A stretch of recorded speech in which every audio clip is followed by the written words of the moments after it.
After 19 years of service at Valdosta State University, Associate VP of Development and Alumni Relations Hillary Gibbs is retiring from Valdosta State University to pursue other professional ventures. After all of Hillary's years of service to the university, Hillary's fellow colleagues, family, and friends held a celebratory party at Covington's in Valdosta on November 16th to commemorate all of her accomplishments at Valdosta State University.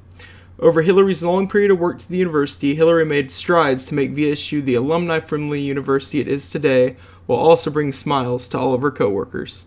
What's really important to me is that when I come to work every day, it doesn't feel like coming to work, that it feels like my home away from home, because that's what Valdosta State's been to me over the last 19 years.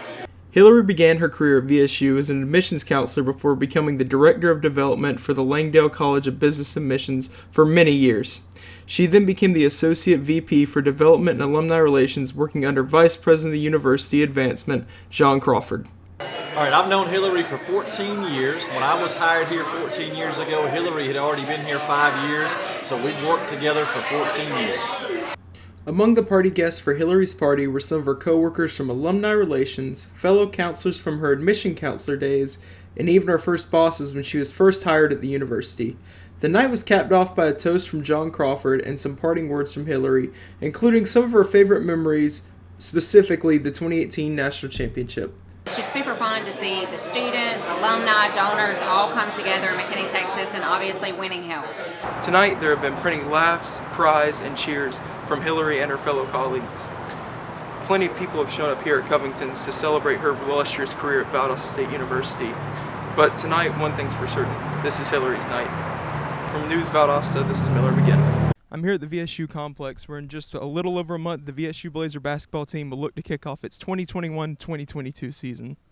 The Blazers kick off their season on November 12th in the GSC Challenge, but for now, they're getting ready for the long season ahead.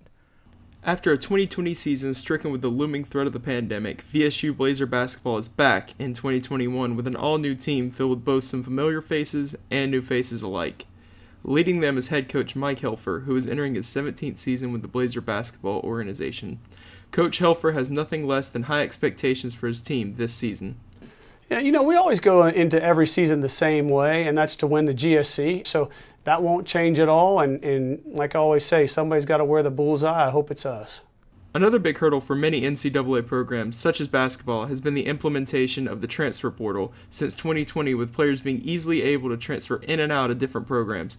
This rule has been no exception for BSU basketball. Well, I think it's just starting to affect the program since that rule just went into effect, and I think you're going to see it more and more down the road. So it's going to affect us in multiple ways. Everybody's going to have to deal with it, though. Even with the implementation of the transfer portal, Valdosta State has 4 key returning players who have taken up their spots as leaders of the team, including Cam Hamilton, Jacoby Owens, Maurice Gordon, and Mohamed Fofana. Cam Hamilton, who is returning as a redshirt junior, has only 1 goal for his team this season. Just coming together and buy into one. I mean, I can't do it by myself. My teammates can't do it by myself. So we just trying to build chemistry and come together as one unit. So the Blazers look to continue their success from last season, where they ended 17-5, just coming up short in the conference playoffs. This year, however, the Blazers look to get over the hump and win what every organization strives for, a national title. From News Valdosta, this is Miller McGhin. With the trend in video games amongst teens and kids, studies have shown that kids are more likely to use their parents' credit cards on games such as Fortnite without permission. September 11, 2001 was a tragedy for Americans all across the nation, with many looking for ways to heal after such a traumatic event.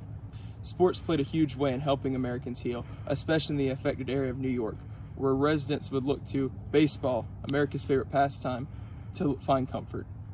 Baseball has always played a big role in New Yorkers' way of life, with most residents either being a Mets or a Yankees fan. So my parents, they always grew up in New York. My dad was a huge Yankees fan, and he always told me, it was like, a good part of being a true New Yorker is always being a huge Yankees fan.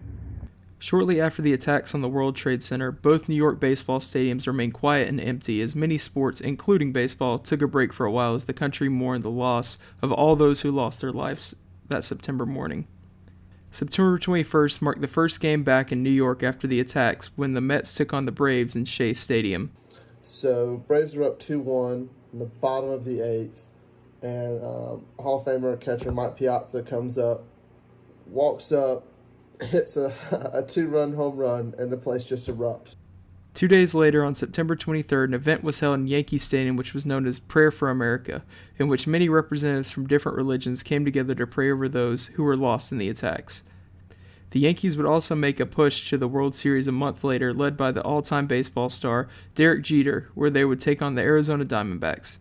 Although there were many notable moments in the 7-game series, there's one moment that sticks out. You hear, Yankees announcer great, which Bob Shepard still gives me goosebumps when I hear it. Announced the president coming out, walks up to the mound, throws a perfect strike. I mean, what better could you ask for to reunite, a nation? This year marks the 20th anniversary of the 9/11 attacks, and both the Yankees and the Mets plan to honor the memorial of those lost when they host a 3-game series where they face off this weekend. From News Valdosta, this is Miller McGhin.